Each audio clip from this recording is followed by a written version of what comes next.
Prepare yourself for Earthling Entertainment, the perfect blend of paranormal and pop culture, with your host, Joe Wakefield and Ryan Lang.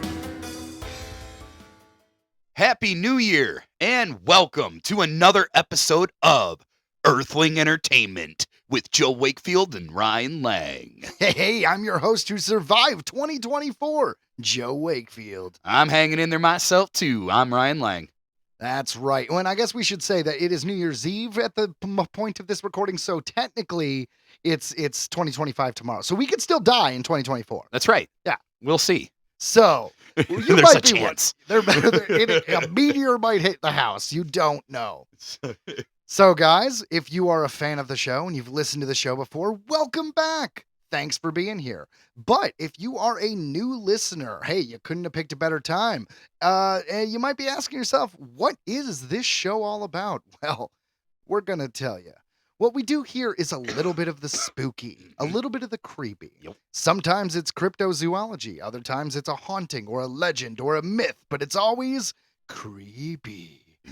That is always followed by a segment called Disclosure Discussion. It's all about aliens. I'm just asking questions, UFO stories, any new videos, any photos, even talk when it comes to interdimensionals, what the government is releasing, and all of these weird government congressional hearings we've been having lately. The truth about aliens. Right. Full disclosure, that's what we're about. Absolutely. And then the second part of the show, the latter half, if you will, is all dedicated to pop culture and entertainment. That's right. Sometimes we have celebrity guests. Other times we have movie news or music news, or we have trivia games. Today, we actually have an audio drama. This is the fourth episode in the month, which means, well, it's not technically the fourth episode of the month.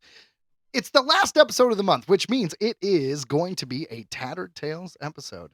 And this week's Tattered Tales is called The Summer Camp Killer. Now, what if Jason or Freddy or Michael Myers, whatever killer you choose, happened to be a bumbling fool? Find out on today's episode. And those two things together, the beginning, which was all spooky and creepy, and the second half, which is all pop culture and fun, mold into a wonderful moon pie of deliciousness podcast known as Earthling Entertainment. Welcome. Welcome. Thanks for joining us for the last episode of the year, Yeah, 2024. it was a weird how the timing of our episodes was like, all right, well, this episode's on Christmas Eve. And we're like, Yeah. oh, crap. This one's on New Year's Eve. We're like, oh, dang. Yeah. Pressure was on. Yeah. So here we are. We're getting this done. And what a crazy year it's been. I know. What was your favorite part of this year, bud? It has to be like just the memes this year have been out of this world. Like just such silly things. You know, we had the Olympics, right? Yeah. So we got the Olympics, and I saw one of my favorite death metal bands open the Olympics, Gojira, and they killed it. It was awesome. That so was that weird. happened. They had a video with a bunch of like crazy fire, and they really went all out. Yeah, They it opened the was Olympics. That at Antoinette or whatever, what's her name? Marie Antoinette. Thank you. Who lost her head, and they had her literally standing there decapitated in like so many different. It was crazy. Yeah. Like it was awesome. And then you get into the Olympics, and then that gave us the wonder, which is Australia's Ray Gunn, who got awarded, I believe, 0 points for her routine of breakdancing. As a breakdancer, yeah. I will say that my favorite was because she did do that weird little T-Rex pose. Yeah. Well, someone photoshopped it into like different scenes in Jurassic Park. Yes. And that made me laugh a whole bunch. But I will say, she may have not been great, but she did get into the Olympics. So I feel like it was that this should be a movie, because think about the Australian movie of like the people getting together and just be like, it's like the Jamaican bobsled team, Cool Runnings, right? They're like, we don't have a breakdancing team. We can just be the breakdancing and team. she stood from the crowd and went, I will do it. Yes, exactly. Ray Gunn did it. Dude, for all of Australia. Can we give her credit for being like the most ballsy person out there? Like, It takes a lot to compete with talent. Can you imagine going out there with none? It was so strange, right? But like Yes. she obviously like really legitimately meant it. Like she wasn't joking. She was dead not serious. And I've actually heard of her still being in articles and such. Like I think there was something where she literally, like, people were saying that she quit, and she's made like a public statement being like, I have not quit. I will never quit. And it's like, you go, Ray Gunn. You go. Like, you I think keep she quit, T-Rexing. actually. I don't know. I I don't heard know. that she said that she ain't gonna quit. Well, you can't quit. She's too legit to quit, Ryan. That's right, too Too legit. legit. So anything else this year that you want to mention? Well, I mean, of course, it gave us the Hawk Tua girl. I don't even know what that is. That was the girl. It was just one I of those. just know people kept talking about it. It was just one of those random, like, TikToks or whatever, where people just go up to random people on the street and just ask them like a question or whatever, kind of on the spot interview. And I think he said, like, what's your number one, trick in the bed? She's like, you got to give it that Hawk Tua. Really? Spit on that thing. And that's all it was. And she said that, and bam, she went viral. She got famous. I heard she made hundreds of thousands off of merch for that. How do you market yourself? If you do some viral video like that, do you have to like immediately run to a lawyer and be like, I need to patent this Yes. image of me, right? Like, You got it. She must have been prepared. And that's how it goes. It goes for these people that just explode and stuff like that. It's a weird time. And yeah, your inbox just starts filling up with people like giving you offers and this and that. And we can see how fast it can actually go downhill, though. So, she gets famous, right? I remember even going to Spirit Halloween. There was literally a Hawk Tua girl section. As like a costume? Yes, because she wears like coveralls. That's like her look and stuff like this. You literally can dress like the Hawk Tua girl, and she has her own podcast now called Talk Tua. Well, why wouldn't you, Ryan? And I think wasn't it also this year of the Chick-fil-A girl? Yes. Yes.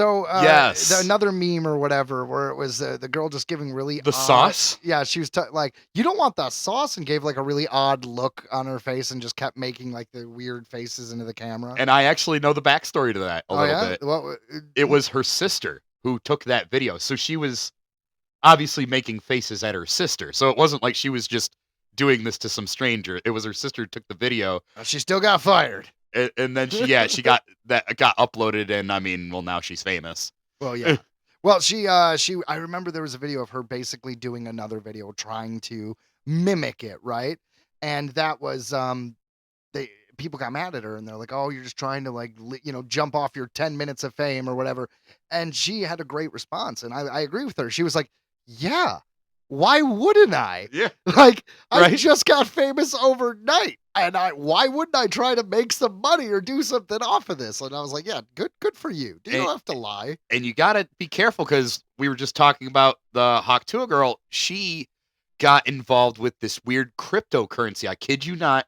Hawk Tua coin or something like that happened, and I'm not kidding. People actually fell for it, and it was definitely one of those where they dump it quick. Like they make it, they makes money, they dump it quick so that they can make fast cash.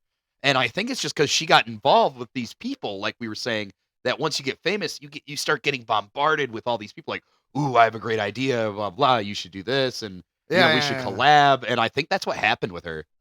Well, I have nothing more to add. I'm sorry. But in other things that happened this year, Justin Timberlake got arrested for that DUI. Yep. I remember it wasn't a good year for him. And I think it's bad luck, because he turned down the tour with NSYNC.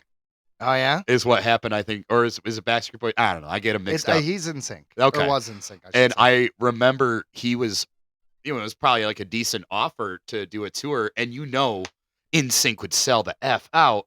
But his tour did not so great, I heard. And then he got in trouble with the DUI. I heard he had that brought them back, and it wasn't great. It wasn't great. And Britney Spears fans definitely have let him have it ever since her book came out.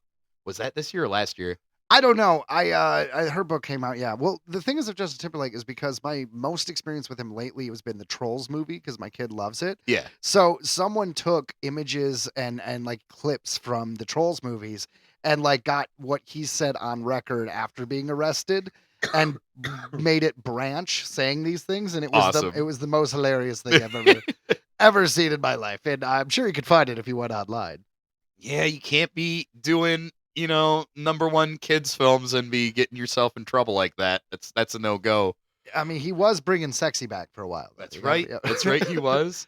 Well, guys, I think that's probably a pretty good time to start our first segment of the show, which is, of course, spooky stuff. Now, this week's spooky stuff, I wanted to do something a little different.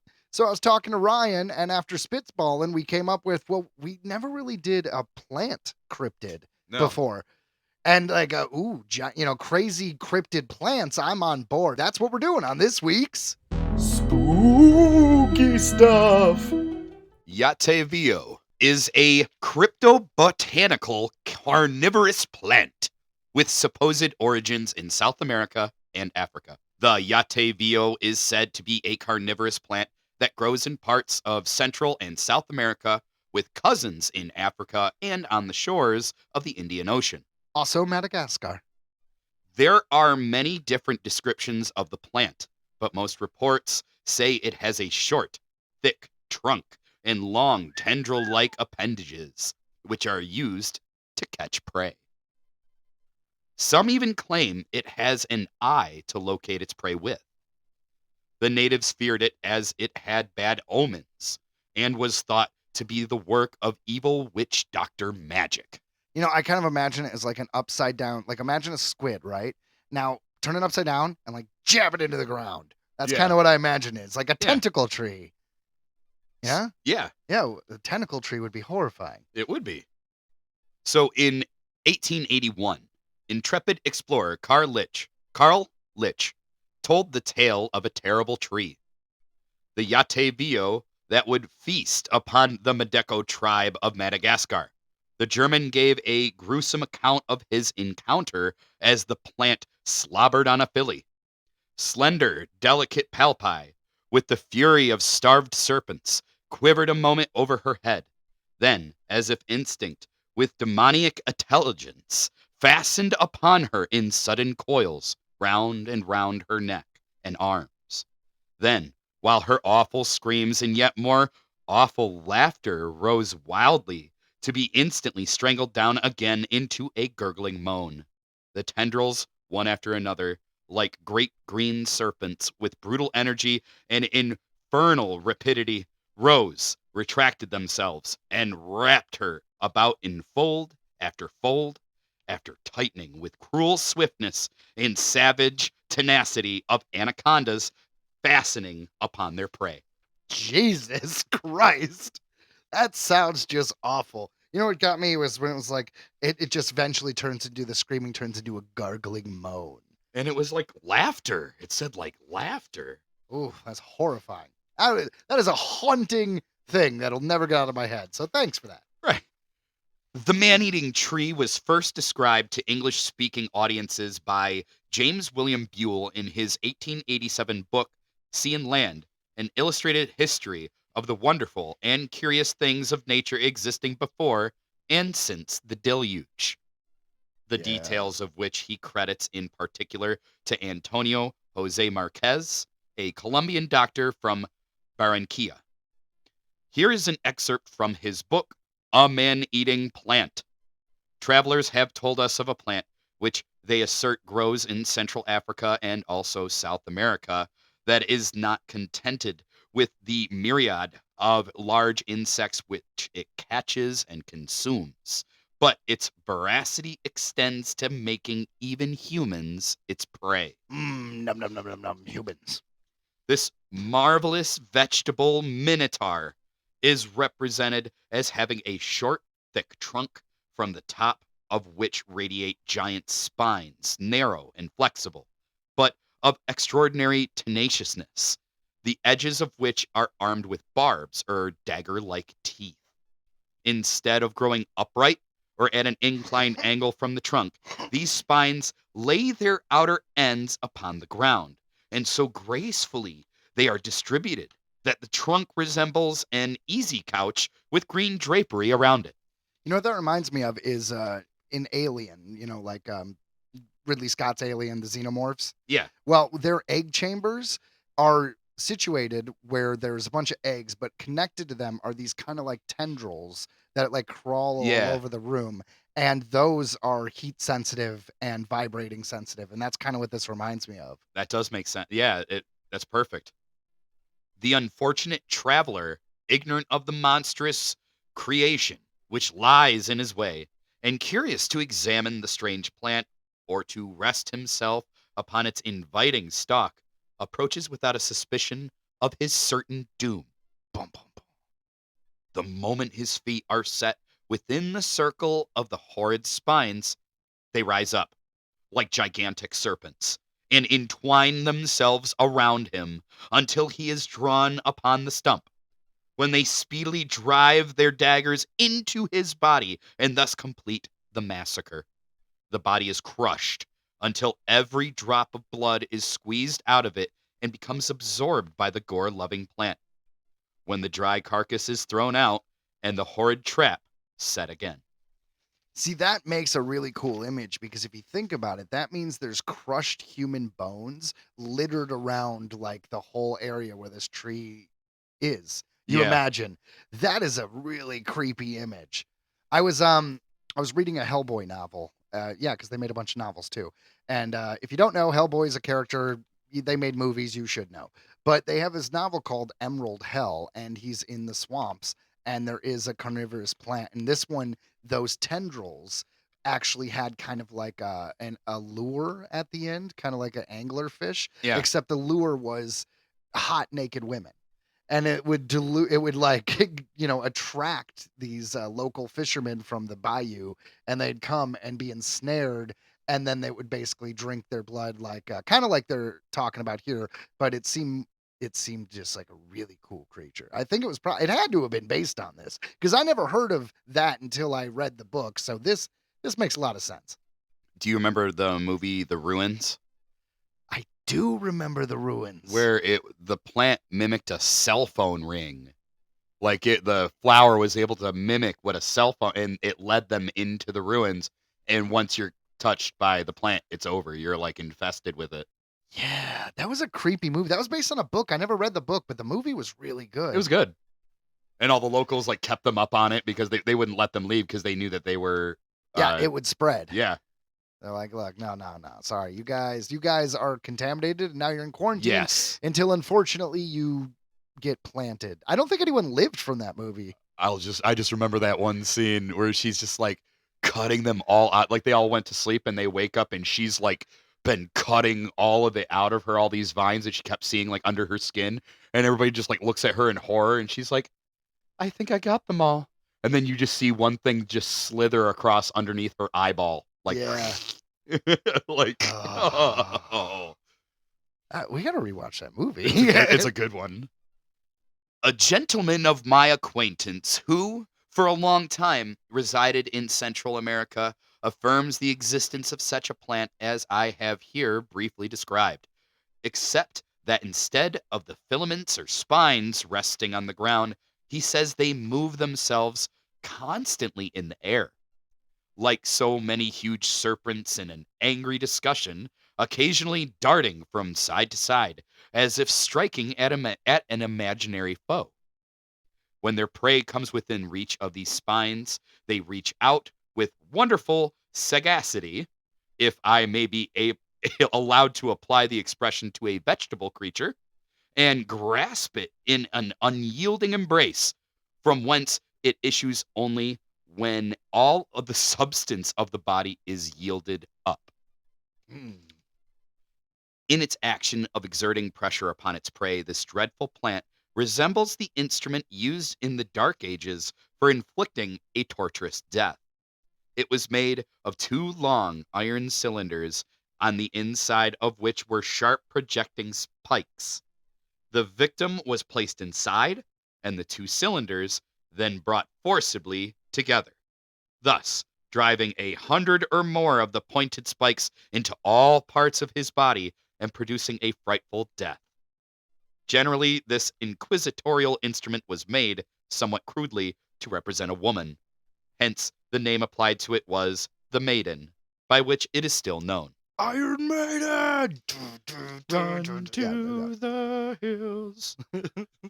Dr. Antonio Jose Marquez, a distinguished gentleman of the city of Barranquilla, in the United States of Colombia, in describing this wonderful plant to the author affirms that when excited, it violently agitates its long tentacle-like stems, the edges of which, rasping upon each other, produce a hissing noise, which resembles the Spanish expression Yateveo, the See, literal expression of which is "I see you."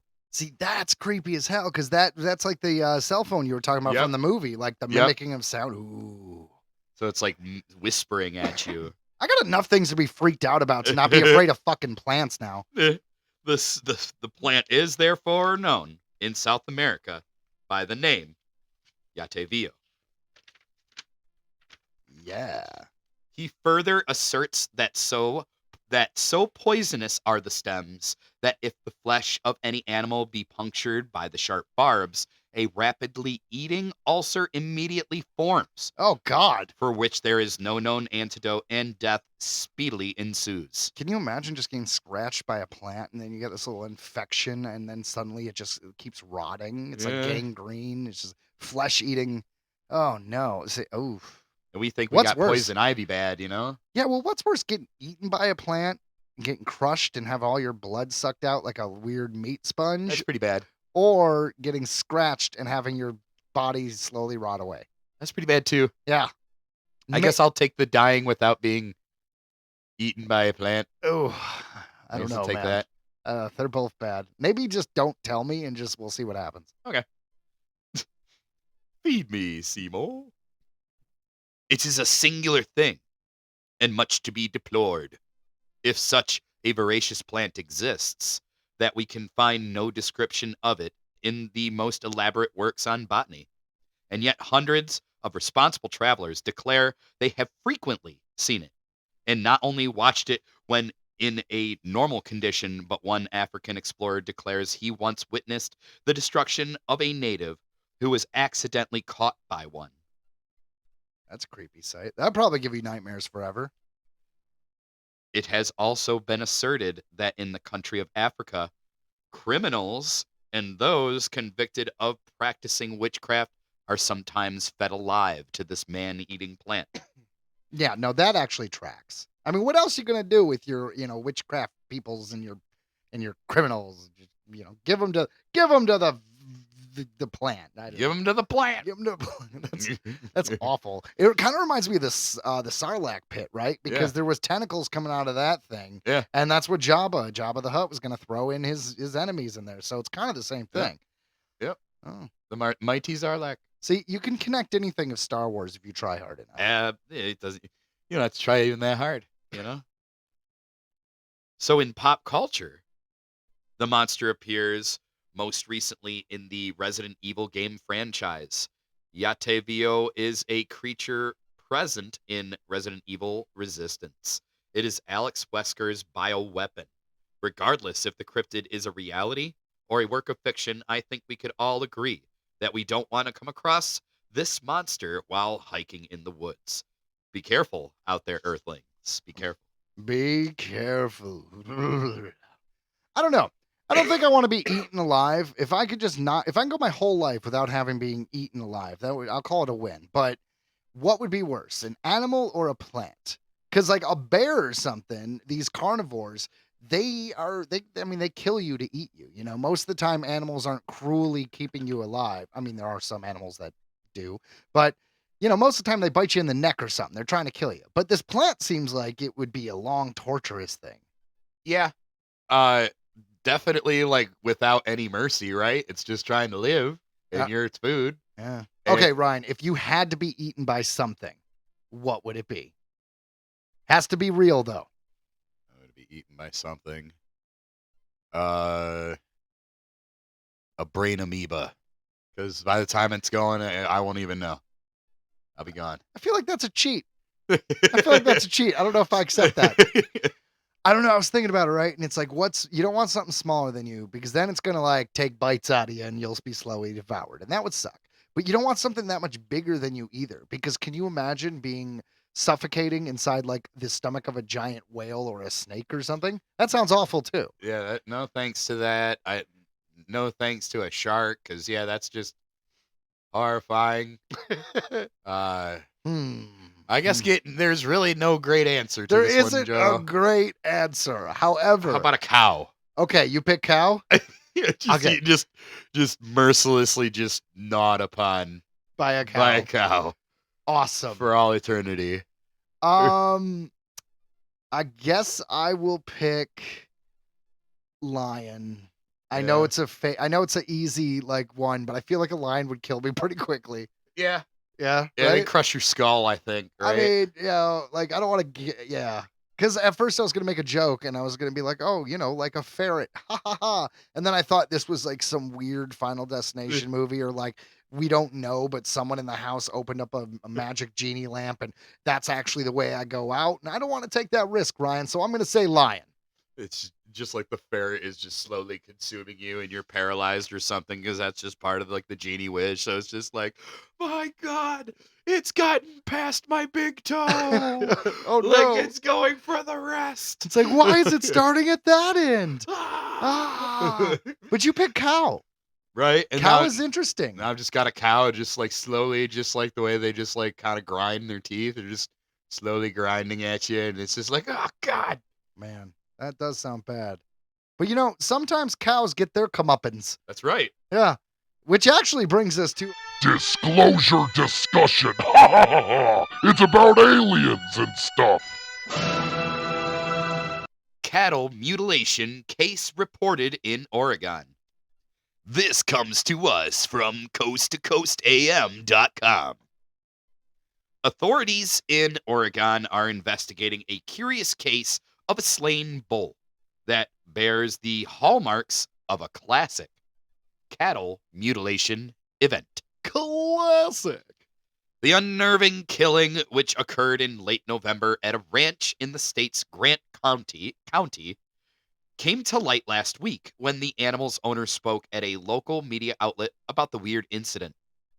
Choosing to remain anonymous, he indicated that the slaying featured several strange elements that appear to defy explanation, but will sound all too familiar to students of the cattle mutilation phenomenon.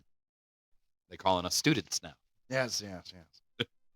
According to Linda the Malta Howell. Linda Malta Howell, she knows all about this. According to the rancher, the unfortunate bull's snout, eyes, tongue, and reproductive organs had been seemingly skillfully removed. Yes, like surgically. Meanwhile, there was no blood at the scene. Scavenger animals showed no interest in the animal's remains, and the area was devoid of any clues that a human could have been behind the eerie event. Grant County Sheriff's Office deputies subsequently investigated the incident, though they have not yet to issue any statement about the matter. Well, what are you going to say, right? Because you got people who are going to, there's some weirdo out there cutting out cow parts, or there's an alien. Which one's worse? Which one is freakier to the public? It's just, this alien may have been mutilated by aliens. This cow may have been mutilated by aliens. Or there's some kid out there with a hatchet fucking up cows. Or it's just something we don't know. What if this is a weird cryptid, right? Like some kind of spontaneous testicle removing? Spontaneous testicle removing But monster. The mouth, the eyes, it's all surgically gone, man. This is in Oregon? I've never been to Oregon. My sister lives in Oregon. Has she ever seen a monster that takes off wieners of cows? You know what? I'll ask her. Yeah, ask her next time you talk. So, ranchers in Oregon may understandably be worried that the November incident may represent a reprise of the cattle mutilations that have plagued the state in recent years. They're back. To that end, a 2019 case saw 5 animals slain in a similar singular event. While another a similar singular event. Indeed. Yes, it's like a tongue twister. It was. Yes, Peter packed a pack of picker peppers. Right. While another rancher reported 3 separate downed animals throughout 2020. The following year saw multiple cattle mutilations reported in both March and August, with the phenomenon last occurring in March of 2022, when another bull was downed under the same mysterious circumstances. Yeah, so there's definitely a history of cow mutilation in that area. I wonder why. I mean, the only thing I could think of is aliens love hamburgers. Right, but they're like, yeah, maybe they're just like absorbing all the nutrients. Like they can't eat a hamburger like we can, but they want to enjoy it. So like they just like all the stuff like out of because they say there's no blood and stuff, True, and true, like true. animals But aren't like even into it, this, so there's no meat. I know, but like I don't understand the surgical remove. Like, let's talk for real. The surgical removing of like some of these parts where it's very clean cut. What would be whether it's not okay? Let's say it's not aliens. Let's say it's humans. What is the point of that for anything? It's not a like what the hell? Like that's the whole point. It's the mystery of why. Yeah, it. I mean, I know some people get a little wild in Oregon, right? But I mean, who knows, right? Who knows? Eerily, the most recent Oregon incident occurred on November 26, just 2 days after the passing of preeminent cattle mutilation researcher Christopher O'Brien. That guy knew his stuff. While the timing could be entirely coincidental, one can't help but wonder if the man who spent a considerable amount of his life pondering the mysterious phenomenon was provided a first-hand glimpse of it unfolding from the vantage point of the other side. Ooh. So, no matter what you believe in about what happens after death, it is kind of a cool idea if you could just see, witness how things are resolved in your lifetime, right? Yeah, That would be a fun thing. So, if that is the case, I hope that dude did get to see what actually went on with cow mutilations. And here's the real thing: if he dedicated his life to it, I hope he was satisfied with the answer. I hope it wasn't like Game of Thrones season 8. Like, I hope he was like, "Yay!" yeah, Ah, it's crazy, man. I don't know if we'll ever know what's going on with cow mutilations, but I will say that we were going to do this other story where they claim to understand where Foo Fighters and all these other things came from, and they yeah. were just like, oh, charged balls of plasmid. And I don't know. We decided not to cover it because it felt very dismissive of the It UFO did. phenomenon. It did. So we're just gonna go ahead and move on, and I think we actually got something kind of special here. We do. We have a new segment, and I'm gonna have to come up with like a little transition sound. Squatch Watch! That's right. This segment is called Squatch Watch, as in Sasquatch Watch. A deadly Sasquatch hunt. The information gathered comes from themirror.com. Sasquatch, Squatch Watch. also known as Bigfoot, is a legendary ape-like creature said to inhabit remote forests, primarily in North America. Descriptions often depict it as a large, hairy humanoid standing around 7 to 10 feet tall, with features resembling both a human and an ape. Sasquatch is typically described as elusive, nocturnal, and shy, avoiding human contact. The creature's existence has been a subject of folklore among indigenous peoples for centuries, with stories about a wild and giant being roaming the wilderness.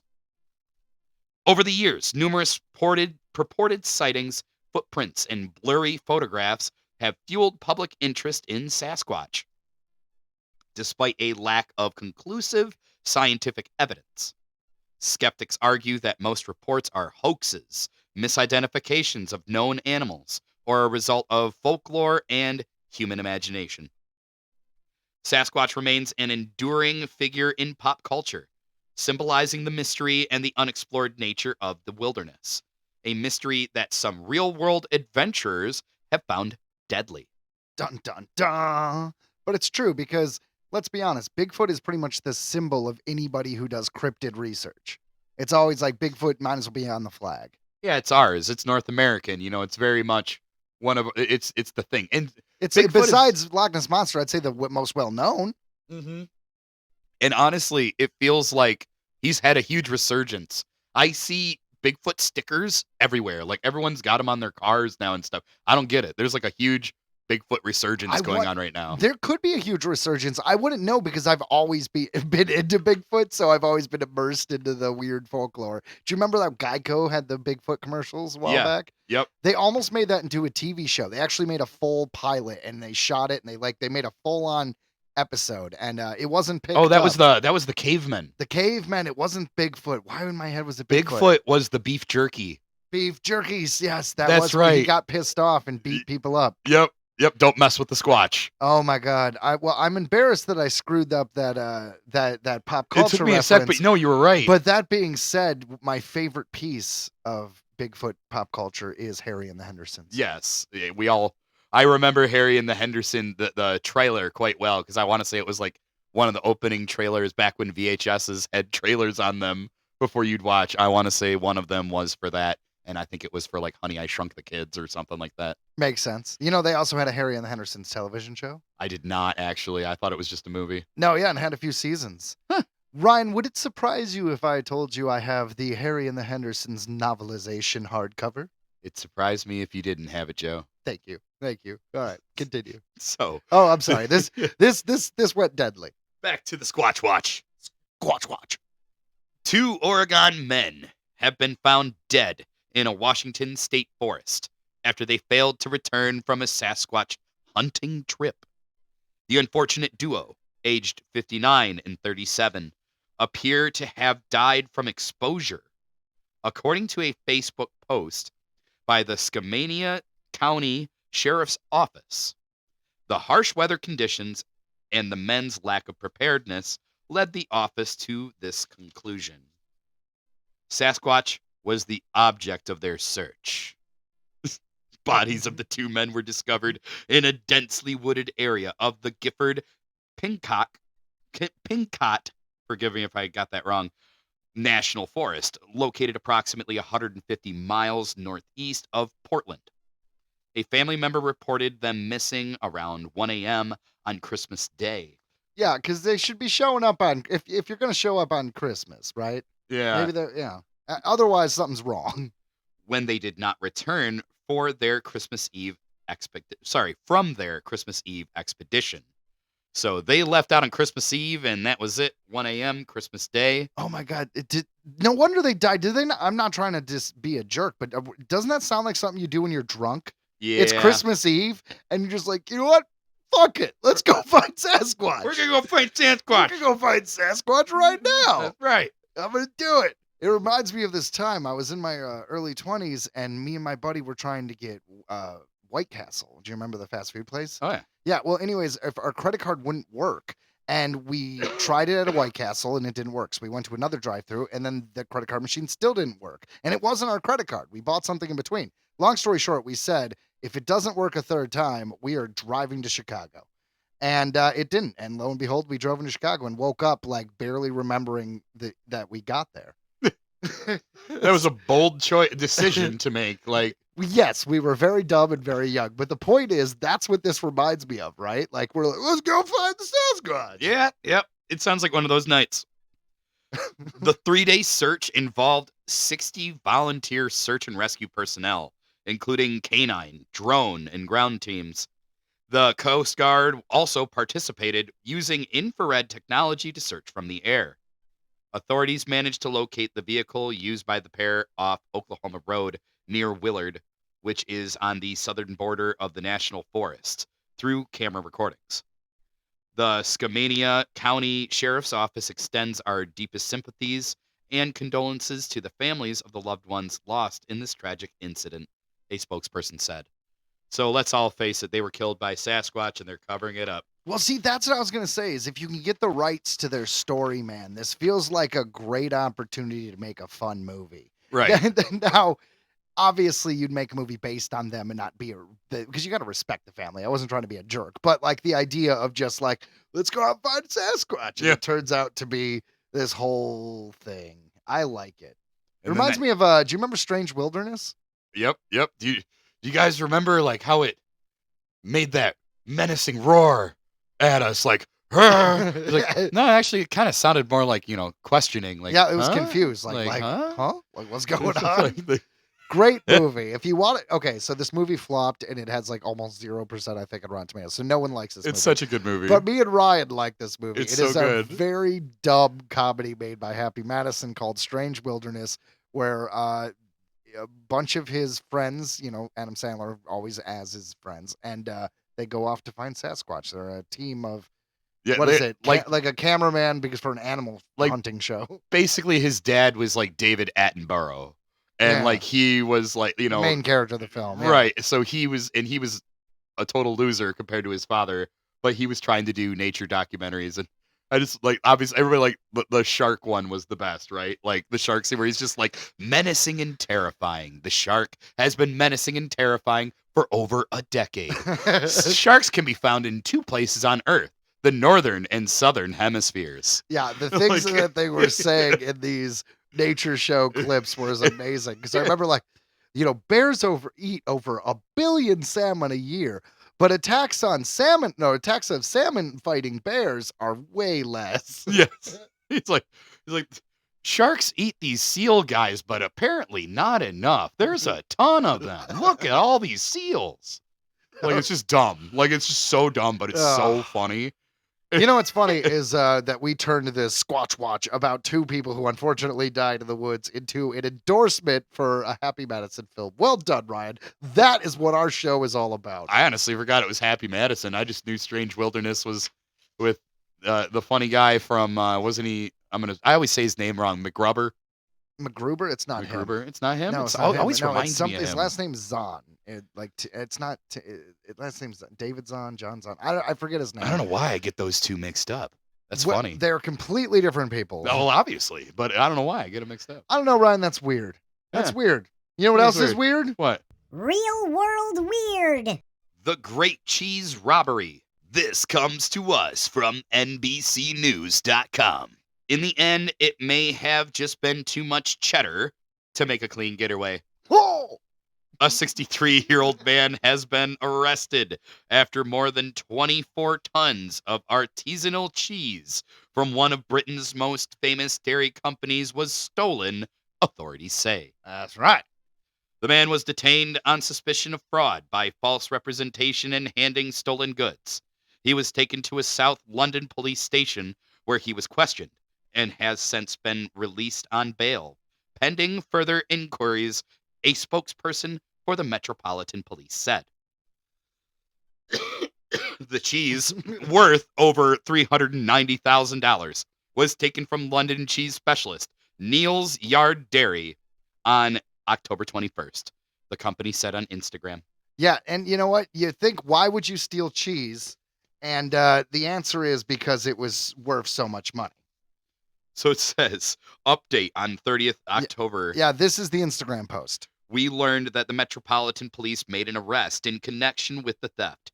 We are grateful for the progress they have made, and we will continue to support their investigation in any way we can. Yeah, and that is an update of their original post, which was said this. We have some difficult news to share. Neil's Yard Dairy has been the victim of a theft, resulting in the loss of over 22 tons of cloth-bound cheddar. The theft involved a fraudulent buyer posing as a legitimate wholesale distributor for a major French retailer. Over 950 wheels of Half-Odd, Westcombe, and Pitchfork cheddar were delivered before the fraud was discovered. Despite the significant financial blow, we have honored our commitment to our small-scale suppliers and paid all 3 artisan cheesemakers in full. Dang. We are currently working with law enforcement authorities to identify the perpetrators of this fraud. In the meantime, we would like to put a call out to everyone within our esteemed community of cheesemongers around the world.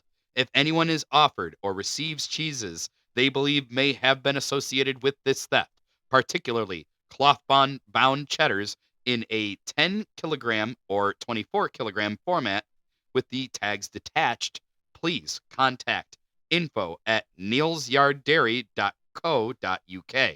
And see, that's the thing, right? Because it's so specific that it's kind of like when you steal money and they have the numbers for the money, right? Like they're like, well, we know the serial numbers, so if you spend it, we know it comes from this batch. Well, it's kind of the same thing. It's like we know how old it is, we know the cut, we know everything. You'll never get away with it. That's right. Except apparently they got away with it because the whereabouts of the stolen cheese have yet to be determined. Police say the investigation continues. And wow. So Ryan, Yes. what do you think? Would you steal cheese? Would you be a cheese thief? To be fair, cheese is expensive. Apparently. It is, man. Like, I mean, dang. But you know what's nuts is apparently this is a thing that's going on in Europe a lot. Like if you Google it, they have a lot of major cheese thefts that go around. There's a black market for cheese. I mean, it makes sense. Cheese is awesome. I know, but maybe it's just because in the United States, I mean, we like cheese, but it's I guess just not the same thing, right? We don't have. How often do you see someone with a cheese wheel, like a big, like a hobbit? Like I would think you're a hobbit If you had a cheese if you had a giant wheel of cheese or whatever. Like he's like, what was the line from the Hobbit? He's like a slice. He eats it by the wheel, like or whatever. He's just like, it's like, dude, like that is a lot of cheese. that is a lot of cheese. You have to have like a bed and breakfast or something. And you're just gonna have to take a lot of laxative. My God, You will never poop again, Ryan. ever. Ever. Ever. Can you imagine living on just cheese? No, I'll tell you one thing, you wouldn't be able to absorb iron very well. that's right. Yeah. That's right. Earthling Entertainment special report.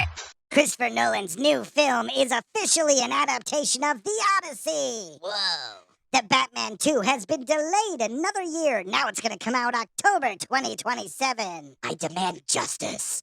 Warner Brothers has pulled Lord of the Rings War of the Rohirrim after only 2 weeks in theaters. Worldwide gross, $16 million against a $30 million production budget. I don't know how to math. That doesn't even involve marketing. This has been an Earthling Entertainment special report.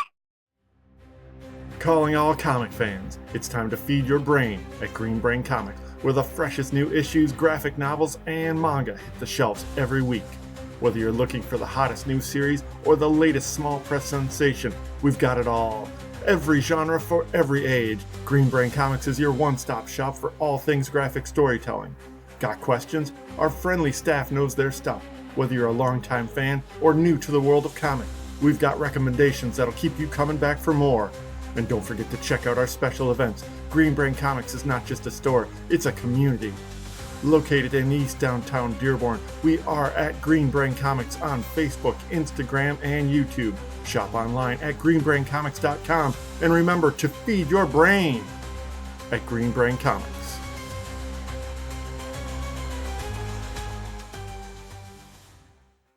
It's true, you made it through to the second half of the show. All right, so here's something kind of cool we've been doing. So we're going to jump back into a bit of music mumbles here with Rock Stars and Aliens. Music mumbles. Yeah. This comes to us from loudersound.com. Lemmy.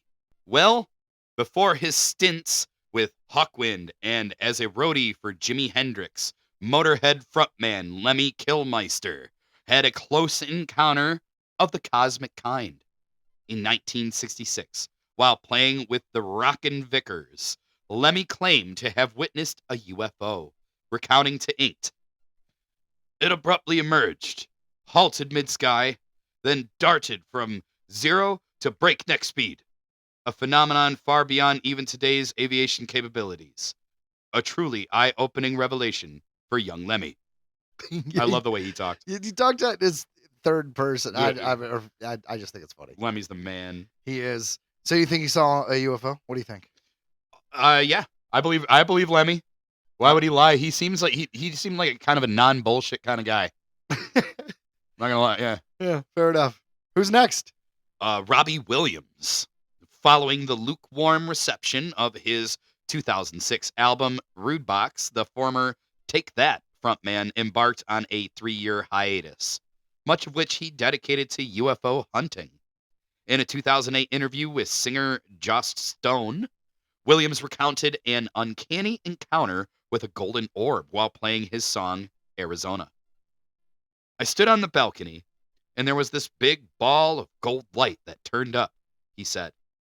We thought it was Venus or Mars or something. Then the song stops playing, and it disappears. But then we put Arizona on again, and the ball turned back up. It happened 4 times. Okay, now while this sounds a little self-indulgent, I will admit, A little bit. the fact that the guy took years off to like study UFOs does give it a little bit more credibility. I'll agree with that. Yeah, like, obviously something changed his life. I mean, yeah. I don't know. So I'm going to give this 70% true. I wish I 70% knew true. more about who this person is, but that would probably help me think about but Yeah, I'll but judging on their behavior of doing meth every weekend, I'm going to go Right. with no. right. Yeah, right. I get it. So that brings us definitely to the next. This guy's a little crazy. Ace Frehley. Yeah. It's hardly surprising. That was actually pretty good. Yeah. It's hardly surprising that the former Kiss guitarist, whose stage persona was known as Space Ace, would be a believer in aliens. Not only has Ace Frehley claimed numerous UFO sightings over the years, but he's pretty sure that one landed in his backyard. Recounting awakening from what must have been an action-packed evening, Frehley told journalist Aaron Sagers, "All I know is I woke up the next morning and I'm lying in my doorway, halfway in the house and halfway out of the house. And then there was like this circular burn on the grass. Whether or not it was a UFO, Frehley cagily offered, I don't know, you tell me." He puts the odds of his own abduction at about 50-50, owing to aliens' ability to wipe people's memories, which is a possibility, I guess. It is a possibility. Although that kind of rock star, because when they were big, they were big. You know what I mean? They had the Kiss Army. Probably could have sex with literally anyone he ever wanted to, and could get any drug you could ever I was about to imagine. say lived on cocaine, I'm And, sure. Yeah, and he's passed out in his doorway, and it's just kind of like, maybe yours was a hallucination based on drugs. I'm not saying you were not abducted by aliens. I'm just saying you're less credible than the person who didn't have the opportunity to be a golden god. Yeah, and the aliens were just geniuses. They're just like, we can go ahead and we can fuck with Ace Frehley a little bit. No one's gonna believe him. How awesome how awesome would that be if aliens were smart enough to be like, let's abduct like the least credible people? Like, I mean, it kind of sounds about right half the time. it's not that these weirdos are coming out of the woods like, I saw an alien. No, they were all abducted. It was strategic on the alien part. We figured it out, dude. Yeah, Huh. I think so. I think so. There you go, guys. Problem solved. Well, and I think I've said it before because we've been doing these, that it does make sense to me that they would take a celebrity or something like that, because it's got to be interesting to aliens who are like observing us, don't really know much about us. Like, what makes this human special? Why do they're all watching pictures with him in it? Why do they, so they're abducting, like famous people, actors, or, artists, stuff like that. It makes sense. So they're like, okay, so are we abducting their rulers or their gods? Because, yeah, okay, I can see that. That's an interesting theory. Yeah. Huh. You know what? I guess maybe it'll be like the that gentleman from the earlier story who studied cow mutilations. And maybe when we die, we'll be able to see the true answer of behind all this alien stuff. Well, that sucks. I won't know. Well, you could keep researching. Okay. Maybe you'll find out now. You never know. But that was me trying to segue into our next segment, which is... Remember that guy? Remember that gal? Well, now they're dead. Romeo and Juliet star Olivia Hussey Isley dies at 73. Olivia Hussey Isley, star of the 1968 film Romeo and Juliet and the slasher classic Black Christmas, has died. According to a post on her Instagram page, she was 73. It is with profound sadness that we announce the passing of Olivia Hussey Isley, who went peacefully at home, surrounded by her loved ones, on December 27th. Olivia was a remarkable She person. waited till after Christmas, man. Nice. Yeah, well, it is nice. Can you imagine dying on Christmas? I have an aunt who died on Thanksgiving, and let me tell you, it is tainted Thanksgivings. What a selfish lady. I I'm know. Just Jesus. So Olivia was a remarkable person whose warmth, wisdom, and pure kindness touched the lives of all who knew her, the statement posted on her Instagram reads. Some of her other credits include a starring role in the 1974 horror film Black Christmas, Yeah, she was like our first final girl. and appeared in the 1978 Agatha Christie adaptation Death on the Nile. Born on April 17, 1951 in Buenos Aires, Olivia lived a full life of passion, love, and dedication to the arts, spirituality, and kindness towards animals. She will be missed. She will be missed. And, sometimes when we talk about these older actors and actresses, I'm not really familiar with their work, but I have an affinity for the slasher genre. So the fact that she was, like I said, one of the first final girls in Black Christmas, I do know her work, and I will think about her from time to time because I do watch that film. And yeah, my hat's off to you, because whether you know it or not, you helped build a genre.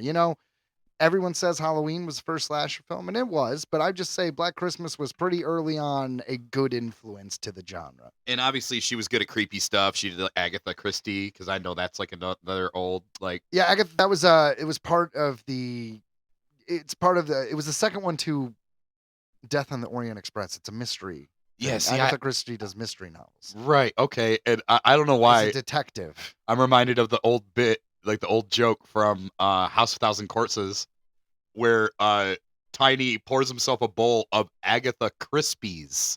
Does he really? Yes. Like That if is you look at the box, it hilarious. says Agatha Crispies, and they obviously just did that as like a joke. That is funny. Okay, well done. All right, I Yeah. gotta find that later on. Well, unfortunately, we have another person, another celebrity who died, and this guy really died way too soon. Baby Driver actor Hudson Meek dies aged 16. Meek played young Baby in the 2017 action film directed by Edgar Wright. He fell out of a moving vehicle in a suburb of Birmingham, Alabama on December 19th and died 2 days later. Meek was best known for playing a younger version of Elgort's titular character in Baby Driver. But he also appeared in 2014's The Santa Con and episodes of the MacGyver reboot. I didn't watch the MacGyver reboot, but I will say I was a fan of the original MacGyver show because Richard Dean Anderson, he was in Stargate. He played Colonel Jack O'Neill, and I'm a sci-fi guy. So after I ran out of Stargate, I'm like, I got to go back and see like what else this guy did. Yeah. And MacGyver was his big thing. So I was against the remake because I liked my original. But that being said, I do recognize this kid from a few of those episodes. Okay.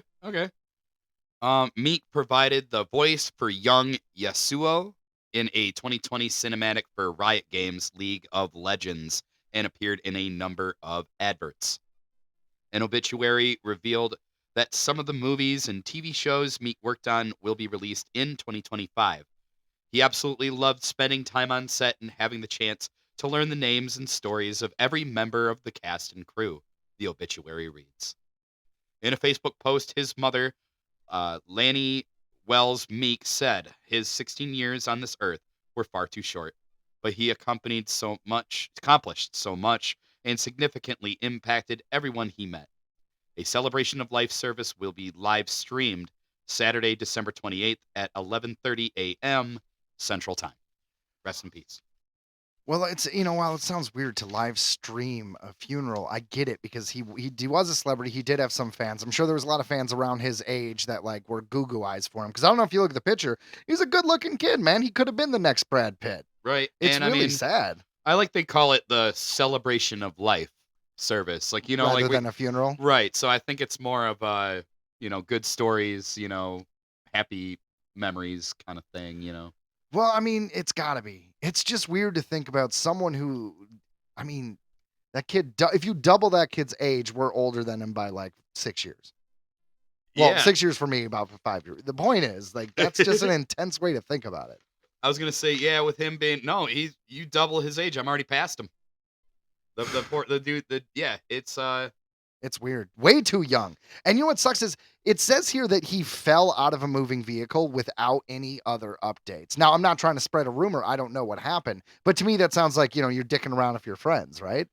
Like, what else would it be? I mean, maybe we'll come to find out the reason why we haven't heard anything is because they have a lawsuit going against a car company because of a faulty door or something. Could you imagine us if when we were 16 and let's say I'm famous, I'm a famous actor, I'm rich. Sure, you come home We're for probably Christmas. going to have some wild times. We're probably going to Exactly. go a little crazy. Ryan, we weren't exactly wealthy, and do you remember, like, We went- surfing on your truck? Yes, we did a lot of crazy things. Yeah, Joe. didn't we do a kayak down the road We with like did. skateboards and stuff? And We like, did. We put a kayak into a red wagon and pushed it down a hill with and we hit a two parked of our car. friends rowing.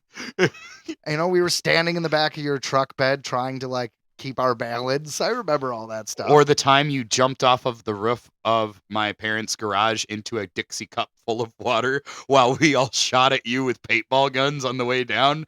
It made zero sense. It made no sense. Yeah, you know what? That was really more about falling in a way you knew when you wouldn't get hurt, because the Dixie cup was more of the joke, right? Because he landed on it perfectly. I did. That was that was the thing. I did like jumping off garages for a long time. You did. That was your thing. That was your thing. I think you once or twice you jumped off the top of like this clubhouse my dad had built me when I was a kid. And that was pretty friggin' tall. You know what? It's amazing we're not dead, Ryan. Yeah. Well, hey, Hudson Meek, you will be missed by all your fans. Like I said, I saw you on the MacGyver, and it's a shame. Yeah, such a shame. But hopefully, I don't want it to be a cautionary tale, but hopefully someone could learn from this. Well, Ryan, I do believe it's time for another Tattered Tale. It is. It is. I'm in this one too. You are. Yeah, Ryan plays a character named Brennan. Yes. Which, without any context, just listen for Ryan. He's in there. See if you can pick me out. Yeah. So, guys, what we do every couple weeks is we have an audio drama, and it's a Tattered Tales. Think of it as like a Twilight Zone. Each episode is a self-contained story, and it's usually sci-fi or horror, and it's probably between 10 minutes and 25 minutes. And they're just fun, self-contained little audio dramas, full sound effects, full cast. It's great. Yeah. And this week we have Summer Camp Killer.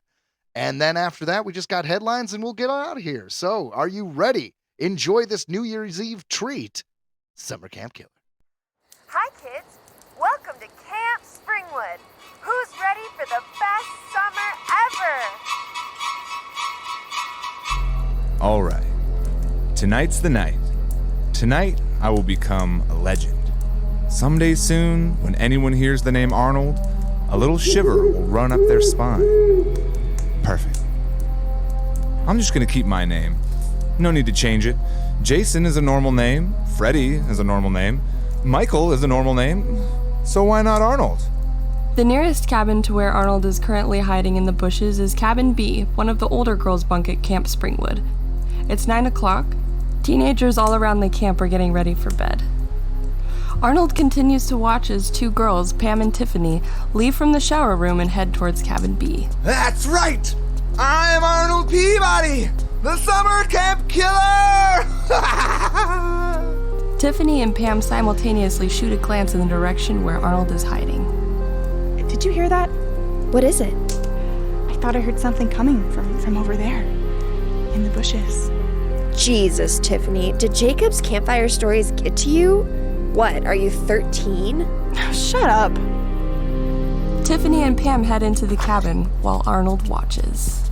Crap! Arnold is talking to himself again. He has a bad habit of doing that. Most of the time it's pretty manageable, except when he gets excited. And right now, Arnold was very excited. Not in any kind of creepy way. He wasn't interested in that. No, he just wants to kill people. Even his desire to commit murder isn't for the reason you think it is. Really, in the end, Arnold just wants to be famous. But he doesn't consider himself talented, business savvy, or anything else that might accomplish the goal without resorting to drastic measures. God, don't be an idiot. Listen, me, you better not screw this up for me. Arnold decides he needs to take a different tactic.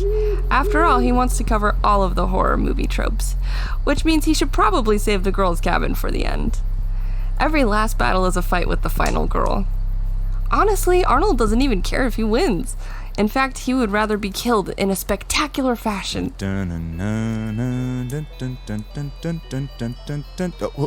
A few minutes later, Arnold arrives at the lake. There is a pier and a rack of canoes a couple 100 feet away. A lowly camp counselor moves about the area, picking up oars and other equipment left by the campers. Arnold slows his pace like an animal on the hunt. Yeah, a lake. That's perfect for my first kill. A lot of horror movies have cool lake scenes. And looky here, there's my will-be victim just waiting for me to pop out of the shadows. This is so boss. Arnold is only a few feet away now. He pulls out his sharpened trowel kept in a holster on his belt. That's right, you heard me. The man sharpened a trowel to a razor's edge. There was no tactical reason. Like everything else, he did it to be different. Here we go. Suddenly, and in one fluid motion, the camp counselor turns around and throws something at Arnold. Ah! Dude! Really? Yeah? You were about to attack me, right? No. Are you kidding me? You're so lying. No, I'm not. You're holding a sharpened trowel. Well, you're a trowel. Arnold was never really known for thinking quickly on his feet. Planning is difficult for him. Still, Arnold knows he has to do something. With the grace of a blind donkey, Arnold pulls the knife out of his foot and throws it at Lorenzo. It spins in awkward directions before finally the hilt strikes him harmlessly in the chest. Then it falls to the ground. Wow. Shut up. Oh, this is priceless. There's no point in calling the cops. The nearest police station is more than an hour away? I know. Did you ever wonder why that is? Huh? Nothing. Just forget it. Forget you, man. Let's do this. Fight to the death right now. Come on. This isn't very slasher movie of you. That is what you're going for, right? I'm gonna get back to that as soon as you stop messing with the plan, okay? Arnold lunges at him, swinging his trowel like a windmill as he moves. Lorenzo is unconcerned. He quickly sidesteps out of the way and trips Arnold. Arnold stumbles over and lands on an oar vicariously balanced on a nearby canoe. As dumb luck would have it, all of Arnold's weight hits the oar on one end, launching it into the air. It rapidly spins a few times before clocking Lorenzo directly on top of the head. Ugh! He falls to the ground unconscious. No! Arnold gets to his feet, brushes himself off, and heads over to examine Lorenzo. Come on! Meanwhile, in Cabin J, a group of young men are getting ready for bed. Jacob, Brennan, and Ron are playing a game of cards on the floor in the center of the cabin. You have any nines? No? So, Jacob, what's the deal with you and Tiffany? What are you talking about? He saw you and Tiffany making out behind the archery range. Dude!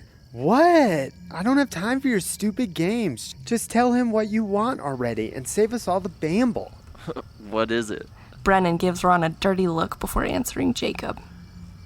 Well, you know that girl Tiffany's always hanging around with? Pam. Right. Well, I was kind of hoping you could hook it up. You know, ask Tiff to put in a good word. Well, I'll tell you what, Brennan, my boy. I was planning on sneaking over to Cabin B a little later tonight. How did you talk the other girls into not ratting you out? Jacob glances around to make sure none of the other guys are paying attention. He reaches into his pillowcase and pulls out a large bottle of liquor.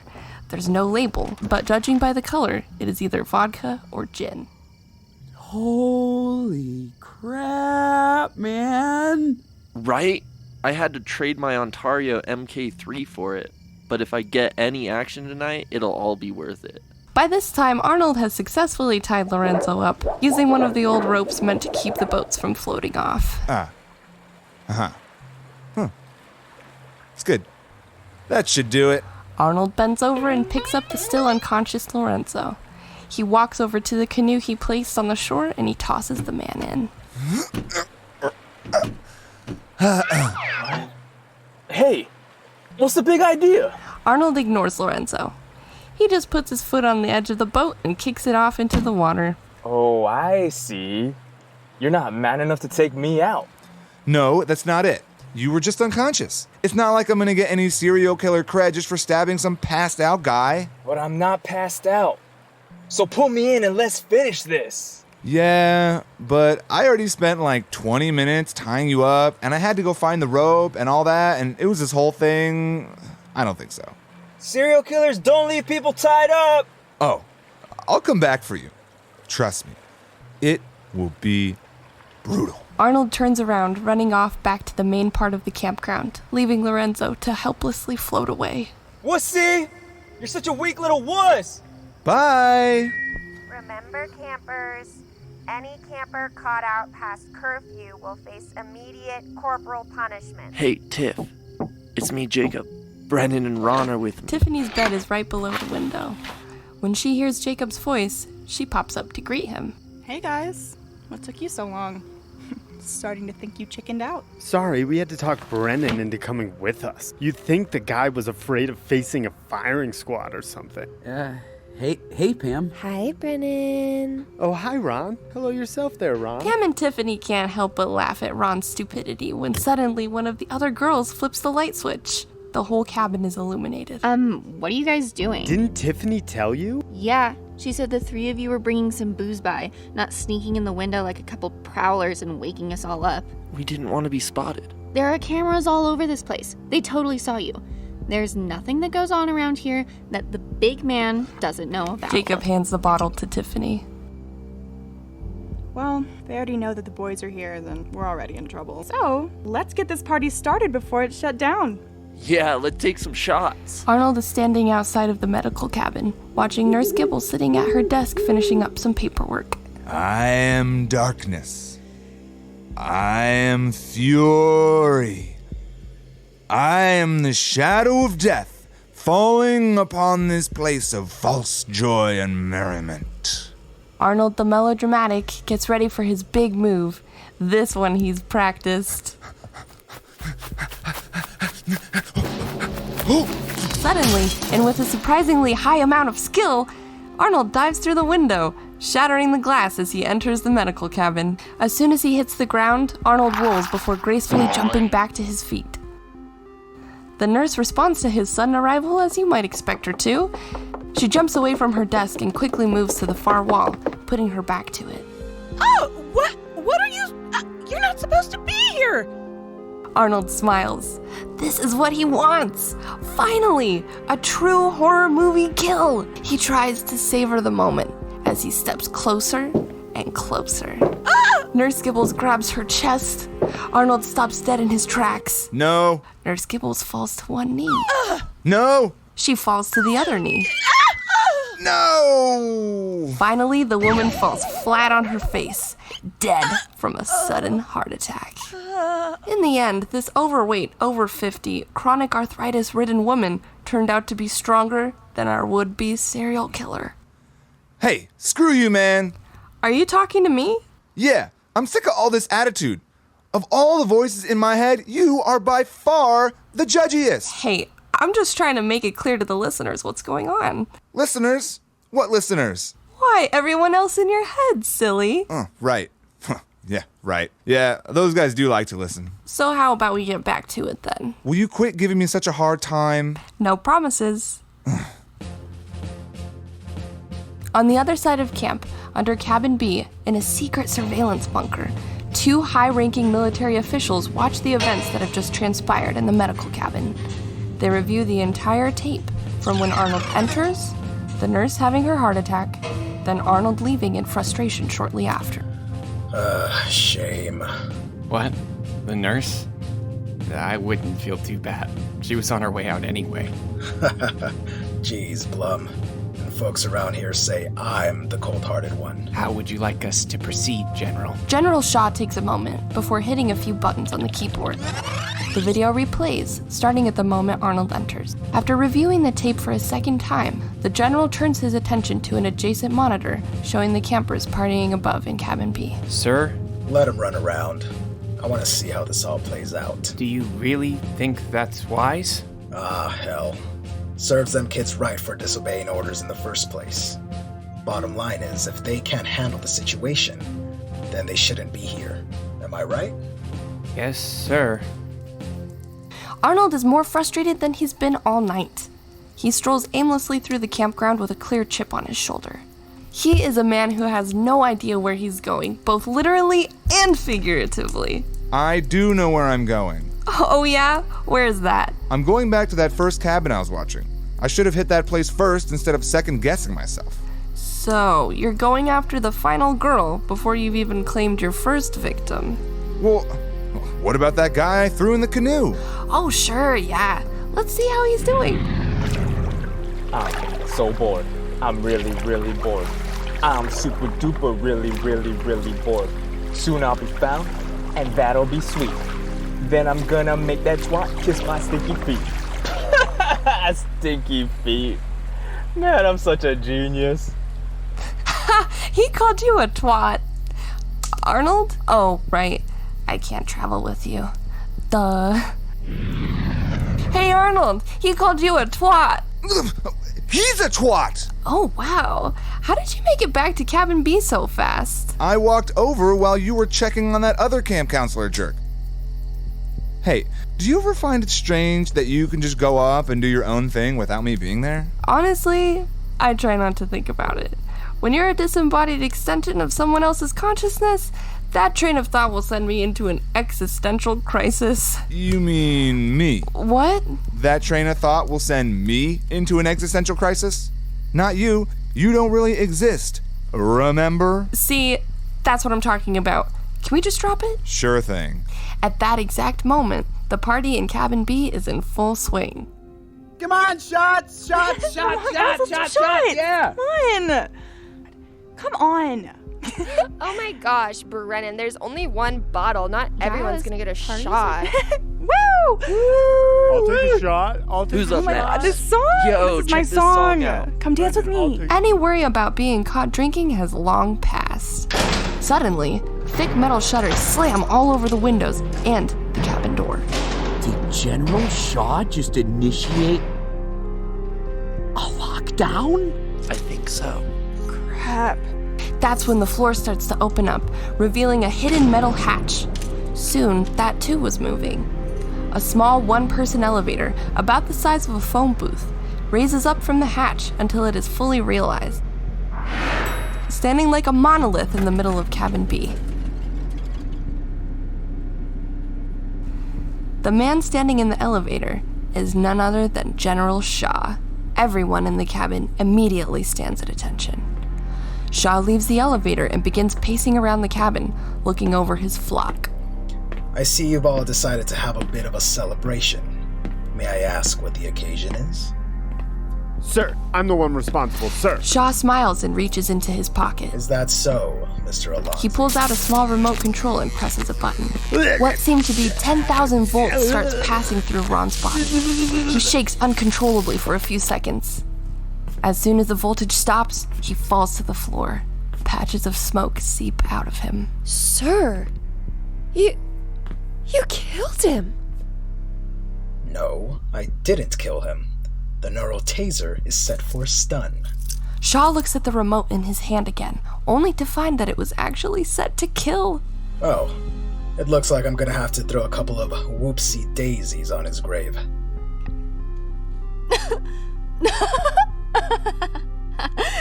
I'm sorry. I'm sorry, that is hilarious. Oh, now they have some kind of security shutters engaged? What's going on in there? I can't tell you that. It's against the rules. God, I hate you. At that very moment, General Shaw marches out of Cabin B. I am just so confused. Arnold was confused. Hey, you! Over there in the bushes. Why don't you come out already? Let's talk. A moment passes before Arnold steps out to face General Shaw. He emerges from his hiding place and heads over to the man. Who are you? All you need to know is I'm the man in charge here. You do know what here is, don't you? Camp Springwood? The camp is a cover for a secret government project to make the next living weapon. Super soldiers, to be exact. Seriously? Ugh, nothing has gone right tonight. This is ridiculous. What exactly do you want? I want to be the next summer camp killer. Shaw just laughs. Well, then where's your hockey mask? I don't need it. I've got my own thing going on. Well, I'll tell you what. I have a proposal for you that might serve both of our needs. You see, a few of my cadets here have decided to ignore regulations and have themselves a little soiree. Your arrival tonight proves to be a great example for a very valuable lesson. When you let your guard down, that's when you'll be attacked. Shaw turns his attention back to the cabin. Ms. Lentz, would you be so kind as to join us? Sir. Now, I can't let you dispatch too many of my kids. Uncle Sam has put a lot of funding into this project. You understand. But I'll give you the chance to take down one. Tiffany here is ranked a 9.5 in hand-to-hand combat. I assume with the amount she had to drink tonight, that's probably down to about a 7. But the truth is, that's just a guess. And I don't like guessing. Let's find out, shall we? Fine. I'm gonna kill someone tonight, even if it kills me. Spoken like a true madman. Shaw steps out of the way, making a big show of it, like a host introducing the next act. Tiffany steps up and gets into a fighting stance. Arnold faces off with her. You may begin. Tiffany charges at Arnold, anticipating that she would make the first move. The sharpened trowel was out and ready to taste blood. He holds the weapon in his fist with the blade pointed down. Say what you want about Arnold, he might be crazy, but he does have some idea of what he's doing. About a foot before reaching him, Tiffany slides like a baseball player trying to steal home, right through his legs. Arnold stabs down with the trowel, missing Tiffany by more than a foot as she passes. She pops back up onto her feet behind him. Arnold is still bent over, in the middle of realizing that he missed his target. Tiffany kicks him in the butt, and he faceplants into the dirt. Oh. Agile, isn't she? Killer. Arnold looks up at General Shaw with fiery hatred in his eyes. Arnold gets back up and moves towards Tiffany. When he gets close, he swings the blade down with his left hand, as if intending to stab into her shoulder. She sees this coming and avoids it. Unfortunately for her, Arnold has other plans. The move is a fake out. Right before the trowel was about to make contact, he lets go of her weapon and catches it with his right hand, waiting at waist level. Once the switch is made, he plunges the trowel deep into Tiffany's belly. A look of shock spreads across her face. She stumbles backwards, unconsciously putting a hand over her stomach wound. General Shaw says nothing as he watches stoically. Arnold can't help himself. He has to celebrate. Oh yeah, that's right. Can't stop this killer straight from the underground. Arnold dances around like an idiot for a few seconds, until he notices nobody else is reacting. Sensing something might be wrong, he looks over at Tiffany, who is still standing nearby, holding her belly. Something is definitely wrong. Tiffany was no longer afraid. In fact, she looked downright gleeful. Oh, crap. Tiffany removes her hand. The attack has left her shirt ripped, exposing her midsection. The wound Arnold has just made with the trowel was about completely healed over. Sorry. No fair! You can't do that. That's not allowed. You're cheating. This whole thing is a stupid cheat. If you think that's good, just wait and see what else she can do. Screw this! Arnold suddenly bolts to the right, running as fast as he can in an attempt to escape the madness that is Camp Springwood. Shaw watches him go for a few seconds before turning to Tiffany. Finish it. Tiffany smiles and turns toward the now empty medical cabin. Her face goes flush with concentration as she begins to telekinetically lift it from its foundation. Concrete crumbles, boards crack, plumbing bursts, and the cabin lifts off the ground. Once it is airborne, Tiffany points at it, then directs her finger across the sky and towards Arnold. As if being thrown by an unseen giant, the medical cabin soars through the air, following the same path she just laid out for it. Both Tiffany and Shaw can just make out Arnold in the distance as the cabin comes crashing down on top of him.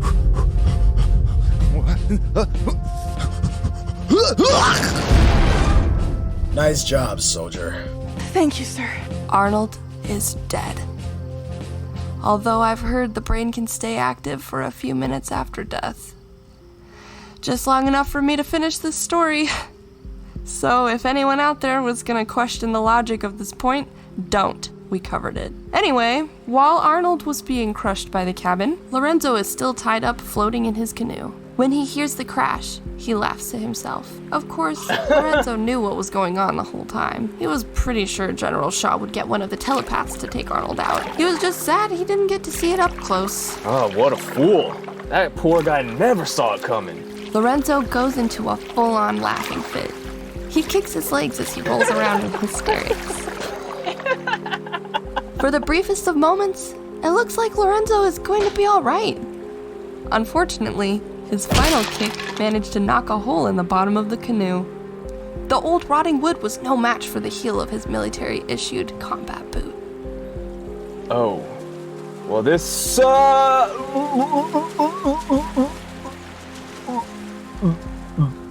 Now see, there you go. Rest easy, Arnold. Looks like you managed to kill somebody after all. Sort of. Well, all right. I think that brings us to one of my favorite parts of the show. Earthling Entertainment! Actually, you know what? Before headlines, I want to say something. You know, in our special report, we said that Lord of the Rings War of the Rohirrim was pulled after 2 weeks. Yeah. Well, I wanted to say, I did like the film. I saw it. It was good. The reason why I feel as though this movie failed is because they made it for too much money. They made it for $30 million. And when was the last time an anime movie blew up the box office? I'm not talking about Pokemon? Right? Like, I'm not talking about a Fathom Events where it's like, oh, we have the new, Miyazaki film for 2 weeks. I'm talking about like a real big release. I heard that they were doing this to keep the rights to Lord of the Rings or property, like Warner Brothers. They needed a theatrical film released, and that's why another reason why The Hunt for Gollum is coming out a year from now. But it didn't really stand a chance to make enough money, but it was a good film. And the whole point I want to interrupt here is say, guys, if you like fantasy, check out Lord of the Rings, The War of the Rohirrim. It actually is worth your time. Now you could check it out on VOD because, they pulled it out of theaters too soon. But check that out. Now, I knew it would be good, but yes, I also knew it wasn't going to do well. Just because, how many people are running out to go see an anime Lord of the Rings? Not a whole lot. Yeah. And it's falling under the same old hate stuff. People don't like anything new. We get it in our heads that, I want new Star Wars, but then it comes out and you're like, this new Star Wars sucks. It's like, I want more of this. And then you're like, I don't like the more I got. I don't know what's up with the world, but fandom can be a little picky, let's say. Yeah, and I have to say, I finally started watching Skeleton Crew. I'm on episode 4. It is good. It is good. I like really Skeleton good. Crew. Most people haven't really had a problem with it. The only thing I heard is a few people had an issue with the casting of one of the characters. That was pretty much it. So far, so good. As far as I'm concerned, everybody seems just fine. Yeah. I really liked, so a couple things, a small spoiler for Skeleton Crew. I liked how we didn't keep up the charade of Jude Law being a Jedi for too long.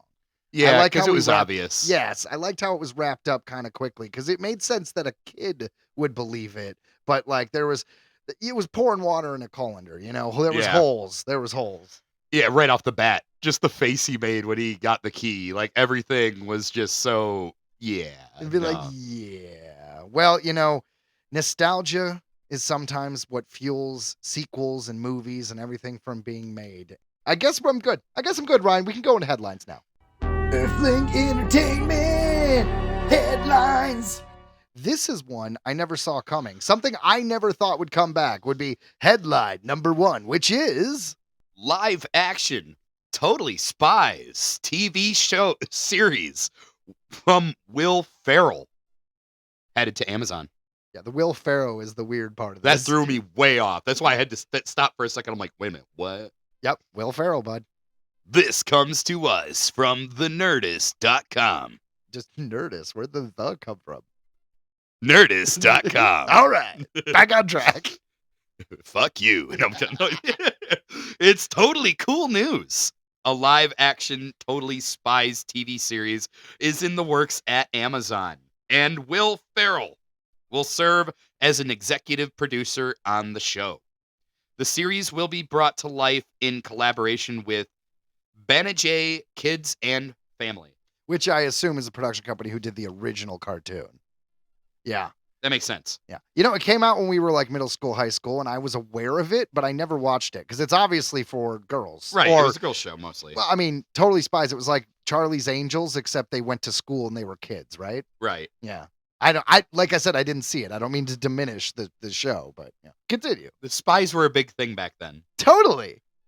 Anyone who grew up in the early aughts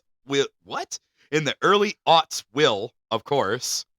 That throws me way off. Yeah, it's just a weird slang. Move on. Remember the brightly colored spy team? Who doesn't love fashion-forward secret agents who also have to deal with getting to class on time? Battling evil while keeping grades up sounds like the perfect recipe for a delightful YA show. To be fair, they are right.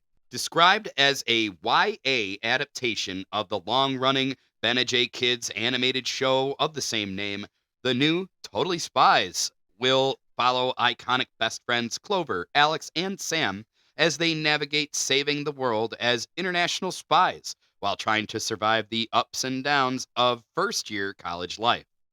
As of now, no writer or talent is attached to this live-action Totally Spies project, but we're sure longtime fans are fan casting the team already. They probably are. But you know what I'd like to point out, Ryan, is this is a kid's show when I don't know if they were in middle school or high school, but now they're updated to be college, right? Right. It's exactly what I was saying about Animorphs. Yeah. We can make it, Ryan. We can. We can do it. It's right there. I don't know. I don't know how popular this was. Do you think this Totally Spies thing will be a success? I think it will be if they do it right. Like, they can either A, just go full tilt on it, right? Just try to be super serious with it. Hope that they get, like, some fan pleasing and maybe some new younger fans, right? Or they could kind of just keep it with the old school fans, and make it age completely with, like, add a lot of jokes and stuff like that. Yeah, make it very self-aware, like the Brady Bunch Yes. movie from the early 90s. Exact. Very self-aware. That's a great way to put it. If they make it that would work too. I could see either way working. I feel like Totally Spies is a sequel series to the Powerpuff Girls after they get depowered sometime between the two. Yeah. Maybe puberty turns off powers. There's a twist. That would suck. Yeah, because in all the movies, you get superpowers during puberty, right? So what if it was the opposite? What if you were dealing with a toddler with mind control, but it's cool, just wait until he's 13 and he won't have it anymore. Fucking Jack from from The The Incredibles. Dude, yeah. Oh my God. Fuck that. That would be horrible. Well, I'm surprised Will Ferrell is behind it, but hey, I bet this could succeed. And I think since Will Ferrell's behind it, it probably will go more on the comedy route. Correct. So, and it'll probably be silly, but I mean, I don't know. Some of these guys, like when they're reaching like Will Ferrell's age and starting to do different projects, executive produce, sometimes they want to take a different route. So who knows? You're right. Who knows? I mean, I don't think it'll be a success. What do you guys think? If any of you guys have an idea, hit us up on Facebook or email us at earthlingentertainmentpodcast@gmail.com. Right. So that kind of brings us, I think, to our next headline. Headline number 2. Stranger Things filming is over as season 5 production wraps. This comes to us from Variety.com. Stranger Things has almost come to an end. Production has wrapped on the 5th and final season of Netflix's hot hit series, the streamer announced Friday. A release date for the finale hasn't been revealed yet, but Netflix has confirmed the show will be back in 2025. That's a wrap on Stranger Things, Netflix posted on X with some behind-the-scenes photos. See you in 2025. See you in 2025. I can't lie. I was hoping that we would have like a first episode in December. Yeah. I was wrong. I think I predicted that, but I was way wrong. 2025, at least it's this coming year. I mean, it's New Year's Eve, Ryan. So technically, they could drop it tomorrow. Yeah. It's going to be hard for them to top the last season for me, though, right? Like, they had like the famous guitar scene and everything. Yeah, there's a lot of good stuff. The entire cast is back for season 5.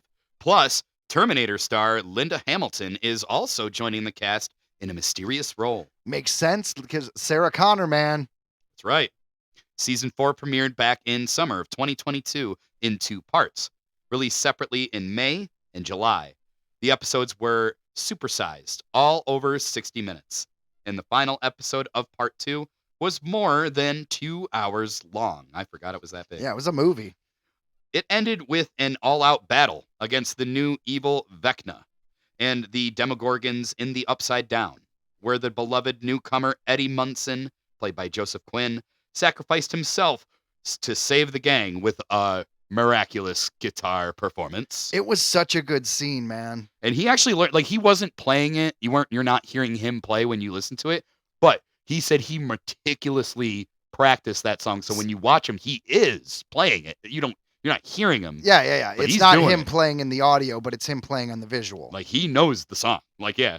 Oh, and he got to meet and play with Metallica. I saw a thing where he got to jam with Metallica. Like, oh my God. That's pretty cool. Oh my God. And now he's going to be in Fantastic Four as Johnny Storm. So things are looking up for Joseph Quinn. Fuck yeah, dude. Vecna is weakened in the aftermath, but remains powerful enough to spread the Upside Down into Hawkins. Everyone in the main cast survives, but Max is left in a coma after Vecna controlled her body. Yeah, I want to do a small prediction there.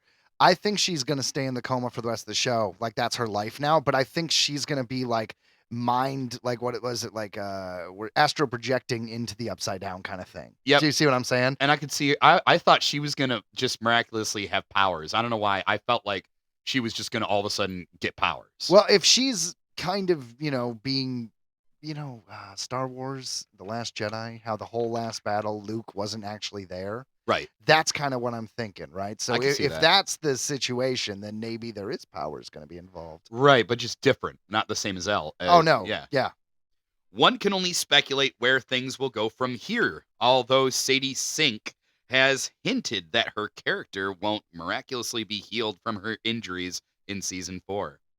All that is certain is we're in for a hell of a finale. We are. And here, Ryan, I want to throw another theory at you. Okay. So you know how Linda Hamilton's going to be in this? Yes. I don't know why, but I was sitting there and I was thinking about it, like, oh, I wonder what she could play. Because it's the final season, right? So it's like, are you going to play a significant character? And at first I was thinking maybe she'll play like Elle's mom or something like that, who like didn't die and is actually there. Even though we met her in a coma, maybe that wasn't really Elle's mom in season 2. I don't know. And I kept thinking, like, what could she be? What could she be? And then I came up with this. What if it's Elle in the future? What if this ends where she has to become old or go or like take Vecna and like, you know what I'm saying? What if that's the ending? Is like, it's like an end with a sacrifice kind of situation. I don't know, man. That sounds pretty epic. And that would make sense, right? Kind of to take Elle out of the picture, because the actress herself has been quite vocal that she is done with doing this. She doesn't want to do this role anymore. She wants to do season 5, and that's that. Yeah, but even that aside, it's like it takes place in the 80s, and now this new season will be in the early 90s. I just think it makes sense to close the chapter of just like, kill off the character essentially, the grand gesture of a sacrifice. I think so. This is almost kind of a Captain America. Yeah. Right? Because he got all old. He did get all old. He's coming back though. He is coming back. Yeah. They just announced that. I think we covered it in an episode a week ago. I gotta be honest, man. I would not surprised. Everybody's gonna come back for Secret Wars and Doomsday. I just love like the line from Deadpool and Wolverine where he's sitting with the skeleton of Wolverine and he's like, "Ain't nothing gonna bring me back to a film like a big bag of Marvel cash." And he's like, "Me too, buddy. Me too."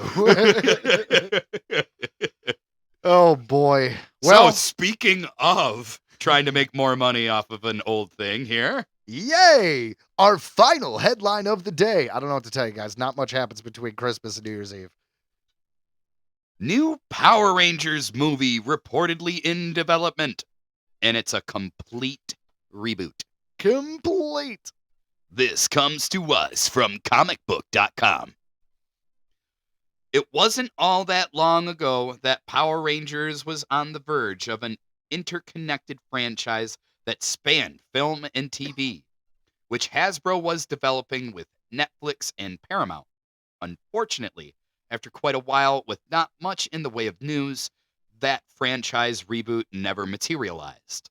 But that may not be the case any longer. To be clear, that had a lot to do with the fact that Paramount was just bought by Skydance. Mm-hmm. So, a lot of deals and a lot of things that are being created kind of get stopped when there's this buyout and merger because the new regime kind of makes new choices. That's why everyone gets pissed off at David Zaslav because he is the head of Discovery. So when he bought Warner Brothers, he's the guy who shelved Batgirl and shelved the Coyote vs. Acme, excuse me.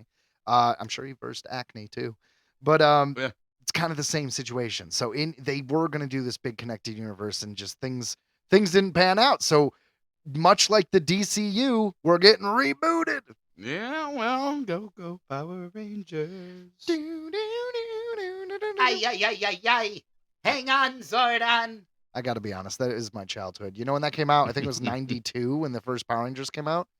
We were the exact age. I think I was like 6 or 7. I remember it was like 2nd grade, and I was so excited. Yeah. Dude, the first Power, Ivan Ooze. The Power Rangers movie, 1995. Gosh darn, it was so good. That was a great movie, and then they fucked up because they decided not to make it canon, because in the next season of the show, they had a re-version of why they had those suits and Zords. They had a re-origin because, honestly, I think it's because they couldn't keep up with the production quality of the film, so they're like, it's just not canon, don't worry about it. So we have this great freaking Power Ranger movie, and you know what? You can't find it anymore, man. They're not selling it. It's not streaming anywhere. I got a copy because I'm a nerd for kid stuff my kid stuff, you know what I'm saying? Damn. It's funny because, I can remember that movie very vividly. It was a big part. Yeah, it was a big part of my life when I was younger. It took the crown away from Ninja Turtles for a while. So it was funny because I was always Ninja Turtles all growing up. Then I was Power Rangers hardcore, but only up through their first couple iterations. It was Power Rangers followed by Power Rangers Zeo, followed by, I don't know, Power Rangers Turbo, then I think Power Rangers in Space, and then I disappeared after that. I went into Dragon Ball Z around that time. Ah, see, different fandom. Yeah. I respect that. I remember you had all the figures. Yes. It was, it's pretty sweet. Quite a collection. Yes, quite. Anyways, back to this new rebooted Power Rangers. So, a report from Daniel Reichman has stated that a new movie seems to be in early development at Paramount, and while not much is known as far as story goes, another report from at Jinsaku states it's a complete reboot and not tied to the previous Netflix project at all. At Jinsaku offered up a few additional details, and here's where it gets a little bit more complex. Hasbro and Paramount have reportedly been in negotiations for a few months and have evidently made some substantial progress in those discussions. If things pan out as hoped, Paramount and Skydance will retain the media rights for Power Rangers and are moving fast on developing the new film. It is noted that a buyout of the property was discussed, and both companies remain open to the option, but it will come down to the right price to make that happen. At the moment, though, both parties are working together on the film, and it is slated to be a theatrical release. Sources are saying late 2026 for the release, and the studio is aware of what happened with the 2017 reboot, so they are being cautious and attempting to pick the best release date possible before an official announcement. I'm guessing that last one didn't do too well. It was just up against big competitors. It wasn't going to make money against its competition kind of thing. Makes sense. So there's no story details and no information is yet available on whether or not this will be a reboot of Mighty Morphin Power Rangers specifically, or if they will blend elements from other stories and teams of the franchise. Mighty Morphin does seem like the most obvious choice, but we'll just have to wait and see. Yeah, I do agree that if they're going to reboot it, they're probably going to do Mighty Morphin because it was the first iteration, is the one that most people know. I have 2 really quick Power Ranger stories. So I got to see Amy Jo Johnson at a Motor City Comic-Con a little bit ago. She played the original Pink Power Ranger, Kimberly. Yep, Well, she co-wrote a comic that was about her character returning to the Power Rangers years later. It was like an Elseworld comic, and I got her to sign that, and I thought that was really cool. That's really cool. But then Power Rangers will always have a thing in my heart because it was the technically second date with my wife, Lizzie. Huh. Yeah, so the night before, we go out to Buffalo Wild Wings, and it's our first date, and we're just hanging out. And it went well, and basically I said, because I already bought tickets, I'm like, hey, I was going to go see the new Power Rangers 2017, the reboot. I was going to see it at like 10 a.m. tomorrow. And would you like to come? And, she was like, oh, yeah, totally. And she lied to me, Ryan, because she gave me the impression that she can get up early and do things. But that was a honey trap. She is, I love her to death, and I don't mean any disrespect. She is the slowest person to get ready that I have ever met my entire life. And I was always very quick and punctual and on time. And I was the kind of guy who, I would pack for a trip and wear a backpack. She's like, oh no, I'm packing everything we own and taking my damn time. And now that we have a kid, it takes even longer. Yes. But that being said, all of that, the honey trap worked because that Power Ranger movie it was basically our second date. And I just thought that was so now not only being a big part of my like, oh, I have another Power Ranger story. When I was a little kid, my mom got me the Saba sword, which was the White Ranger's sword. It was sold out that year. It was a hot item for Christmas, and she actually found it in a different state and went to those lengths to get it for me. That's amazing. I remember that thing. Yeah. I had that, the dagger. I used to have the blaster. Exactly. So it's like, while I now, as an adult man, will not watch Power Rangers, even the stuff that I liked when I was a kid, with the exception of the movie, it's unwatchable. I'm not saying it's great. What I am saying is it had a big impact on my life, and I am happy to say that I'm happy to see it's getting rebooted. I want it to continue. Those episodes though, where the Green Ranger was just when he was evil, like when he first came in and he was like an evil The first arc, yeah. Yeah, he was. Dude, those episodes were fire. Like, I remember, I literally rewatched them not that long ago, just out of curiosity. I'm like, I'm just gonna watch. Yeah, when the Green Ranger came around and just was kicking everybody's ass, and dude, he did. He was just mopping the floor with them. Like, those were like action packed. You like that whole special series, or I think there was like 3 or 4 episodes. It was like 3 or 4 episode arc, yeah, and it basically was the incarnate. It was the creation of the Green Ranger, and he was a bad guy, and he ultimately turns good. Yep. You know, I always wonder, it's common knowledge for most people who are any kind of fan of the pop culture of Power Rangers, that it is basically scenes from a show in Japan called Super Sentai. Yeah. And they took all the action scenes, and then we got American actors and recorded scenes to take place in between the action scenes and basically wrote our own story around it. Yeah. Well, I always wonder, you know, when I'm watching these old episodes, like what the story was in Japan. Like is this 6 episodes put together, or is it just 1? Because we're fighting a purse monster. Like, it's an actual monster, which is an anthropomorphic purse, because Kimberly went shopping at some point. I don't remember the episode. I just remember thinking it was the dumbest Power Ranger villain I had ever seen. Amazing. I want to know the Super Sentai version of that. Is like, what was your justification for the purse monster? And like, I swear, like every episode of Power Rangers was just like something happens, and it's just they just have to like look at their hands, and then like the light, like the whatever light comes over them. And You're then talking like, about the monsters possessed. being grown? Like there was like there was just so many. Yeah, and the clay guys were. Yeah, they were called, Ryan, those henchmen were called putties because they were made by clay, and they were put in a kiln, and then they came out as dudes in gray jumpsuits. And that was the noise they made. Just. You imagine, like, they're putting together the show at the beginning, and there's a dude in the sound booth, and they're like, all right, you're a clay monster, go. And he's like, rawr. He's just dude trying anything. Or, and it's like, you know what? That's good. And they go with that. He's That's just like, I went to Juilliard. It's rebooting time. Just saying. It's rebooting time. Well, Ryan, I can't believe that we're ending a full year of podcasts. It's New Year's Eve with a Power Ranger story. But that's just what happened. Like I said at the beginning of the news, guys, not a lot happens between Christmas and New Year's Eve. But there will be Power Rangers. But apparently we're in store for more Power Rangers and Stranger Things this year. Yeah. And just 2025. What are you looking forward to in 2025? I think I'm looking forward to. There was a new movie. I know they're going to be doing a new Jurassic World. I'm curious how the heck they're going to do that, or why. I don't know why they're doing that. I know Scarlett Johansson is working for a pharmaceutical company and is going on an expedition, and they're on an island again, and it's basically another like Lost World kind of thing. They have the same screenwriter of the original Jurassic Park and the Lost World returning. That's cool. So that's good.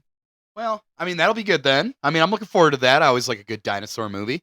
Yeah, me too. Man, I just that's it, I guess. I'm gonna see Weird Al this summer. Oh, I want to see Weird Al. Yeah. I want to go. Tell me where you got tickets. Are you sitting? You got seats, or is it a standing? I got seats, but they're like way in the back, so it's like it's more like I guess the chances of there being 2 next to you guys is probably slim to none. But you know what? Give me your seat numbers. I'm gonna see. I'm gonna look it up. There might be. Yeah, I'll let you know. I've never seen him before, and I've been listening to Weird Al since I was a kid, so this will be pretty sweet. Pretty sweet. It's kind of poetic that our look back, our goodbye 2024 has a lot of nostalgia in it. So I take it back. It's great. Yeah, me too. All right. Well, I guess that's it for the show. Did you guys enjoy it? I hope so. We'll be back next year with more Earthling Entertainment. Yeah. So, guys, are you looking for some way to spread the word? Do you want to help us create some Earthlings? Well, you can get a bumper sticker. It's vinyl. It's good for outside. And it could go great on a... No one actually puts bumper stickers on bumpers anymore. But No, you anyways... put it on your window. You can. You want a sticker?